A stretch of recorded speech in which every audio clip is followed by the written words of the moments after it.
Hello students, standard 12th SP में हमने third chapter हमने स्टार्ट किया था डिबेंचर, जिसमें हमने उसका इंट्रोडक्शन देखा और डेफिनेशन ऑफ डिबेंचर्स वो भी देखा, और डिबेंचर क्या है, उसकी अलग अलग डेफिनेशन किसने दी है वो भी हमने देखा। और डिबेंचर डॉक्यूमेंट है, कौन सा डॉक्यूमेंट है, कंपनी में किस तरह से यूज़ होता है, कौन सा रिलेशन जो है वो डेटर और क्रेडिटर के बीच में जो है वो मेंटेन करना होता है डिबेंचर की वजह से, वो सारी चीज़ें हमने इस इंट्रोडक्शन में देखी। और उसके बाद उसकी डेफिनेशन में भी हमने उसकी डिटेल्स देखी। Today we are going to start types of debenture. Types of debenture जो है वो बहुत ही इम्पोर्टेंट क्वेश्चन है इस चैप्टर का।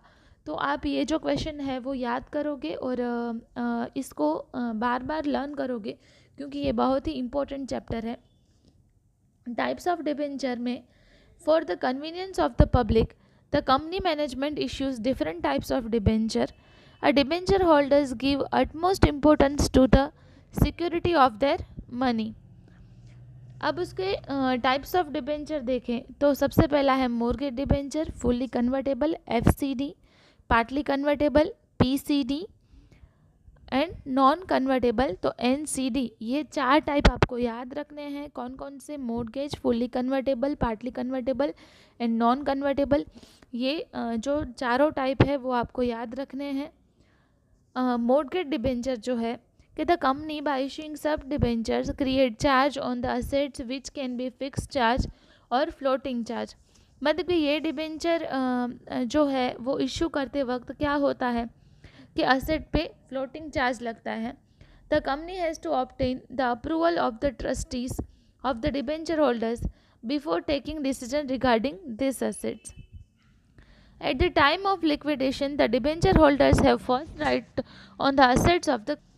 तो जब लिक्विडेशन होता है तब क्या होता है कि डिबेंचर होल्डर्स का सब फर्स्ट राइट जो है वो कंपनी पे होता है कि वो उनकी असेट भी सेल करके उनके जो मनी है वो रिफंड ले सकें. तो डिबेंचर में जो ये मोर्गेज डिबेंचर है वो डिबेंचर होल्डर के लिए क्या होता है कि the company has to obtain the approval of the trustees of debenture holders before taking any decision regarding assets. कभी कभी असेट के रिगार्डिंग कोई भी डिसीजन लेना होता है तभी भी डिबेंचर होल्डर्स की परमिशन लेनी पड़ती है. ठीक है, तो ये परमिशन नहीं मिलती तो ये डिबेंचर जो है वो कंपनी से, ये जो असेट्स है वो कंपनी सेल नहीं कर सकती. तो इसके लिए उनको डिबेंचर होल्डर्स की परमिशन चाहिए होती है. तो सबसे पहला मोर्गेज डिबेंचर. सेकंड टाइप है उसका fully convertible debenture.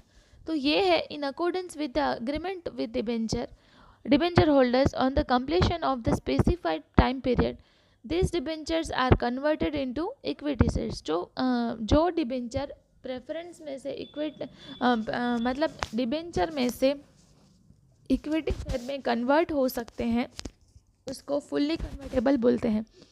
The company gives two options to holders to redeem the debentures or to take equity share of the same amount. If the debenture holder opts for fully convertible debenture, then his rights as creditor came to an end. He gets rights as equity shareholder. और जब ये debenture convert हो जाते हैं तब उसको same as equity share holder rights मिल जाते हैं, और ये जो डिबेंचर है वो इक्विटी शेयर में फुल्ली कन्वर्ट हो जाते हैं. सेकंड उसका थर्ड टाइप है पार्टली कन्वर्टेबल डिबेंचर.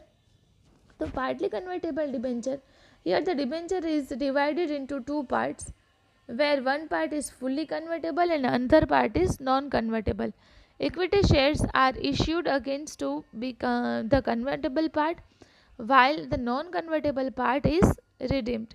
तो नॉन कन्वर्टेबल पार्ट रिडीम हो जाता है और जो हाफ पार्ट है उसका जो हाफली वो कन्वर्ट हुआ है वो इक्विटी शेयर में कन्वर्ट हो जाता है. नेक्स्ट है non convertible. This debentures are not converted into equity share holders. ये डिबेंचर्स जो है वो इक्विटी शेयर में कन्वर्ट नहीं हो सकते. while the holders are paid their money back to the redemption at the time of specified time period.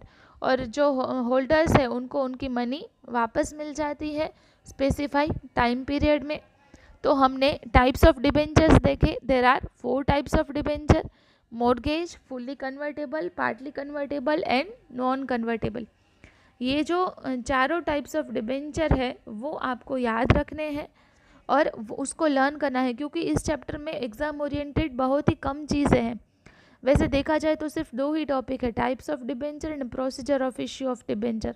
बाकी सारी चीज़ें अभी 30% में रिड्यूस कर दी है। तो आपको ये दोनों टॉपिक जो है वो बहुत ही ज़्यादा कंसंट्रेशन से याद रखना है, क्योंकि ये बहुत ही इम्पोर्टेंट टॉपिक है, आपको याद रखना है। आपको होम असाइनमेंट में आपकी एक्सरसाइज में जो क्वेश्चंस है वो आपको लिखने हैं। तो सबसे पहला जो वन सेंटेंस वाले थे उसमें meaning of convertible debenture, meaning of mortgage debenture, फिर क्वेश्चंस इन ब्रीफ में partly convertible debenture, what is partly convertible debenture, वो आपको आंसर लिखना है। और टू द पॉइंट जो क्वेश्चंस थे इसमें discuss any 2 types of debenture वो लिखना है, क्वेश्चन नंबर 2। एंड 5th जो answer the following questions in detail में, state the meaning of debenture and explain this its type. तो वो क्वेश्चन भी आपको लिखना है, answer the following in detail में।